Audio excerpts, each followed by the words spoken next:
તમને એમ થાય કે આ ડોહો બાંધ થયો છે, પણ મારે હકીકતમાં બાંધવું ન હોય, પણ હું મનનો મોરો રહ્યો. મને કહો કેમ કે હાલ બાંધવા, તો હું ના ન પાડી શકું. આ વખતે ઘરે હું તો નૈત્ય આવ્યો, મને કે આતા ડખો થઈ ગયો, હાલો બાંધવા. મેં કીધું હાલ તે બીજું શું હોય. એમાં થયું એવું કે ન્યા ગયા તો ખબર પડી કે નૈત્ય તો ખાલી હાથે આવ્યો, હથિયાર બથિયાર તો કઈ હતા નહીં. પછી ઓલા લોકો એમને બહુ માર્યા. પછી મેં મારા ઓળખીદાવને ફોન કર્યો, કીધું ડખો થઈ ગયો, હાલો જીરીક મદદ કરવા. તો ગધડીના હંધાએ સાથની જગ્યાએ સલાહ આપીને નીકળી ગયા. પછી મારી પોઝિશન ભાગવું તો ભોમકાલા છે, નો ભાગવું. હવે આગળ નથી બોલું, બેનું દીકરીઓ સાંભળતી હોય એટલે. પણ આ ડખામાં મને એટલું સમજાણું કે કોઈને હરખતું પકડાય નહીં, કોઈ યારે ડખો કરાય નહીં. કારણ કે જેને મદદ નથી કરી એની વાહ હું ઉગાડા પડી ગયા ડખો કરવા ગયો તો. અને કેટલા તો મેં એની વાહ ખર્ચા કર્યા. કેટલી વાર વાહો કાબરો થઈ ગયો.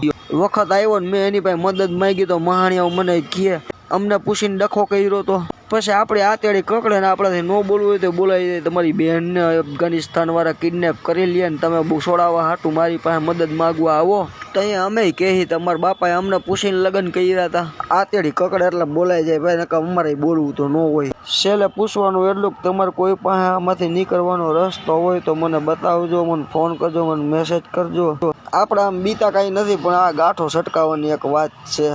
આ ઓના જેવું વાણંદની દુકાને ગયા હોય ને પછી પલાઈ રહ્યું હોય એટલે મુંડાવી તો પડે જ. આમ તો ભારત વાળો નરેન્દ્ર મને આમાંથી કાઢી શકે એમ, પણ અમારે થોડોક પેલાથી મન દુઃખ હતું તો એ મને યાર બોલાવતો નથી એટલે મને આમાંથી કાઢતો નથી ને હું હલવાઈ ગયો ભાઈ.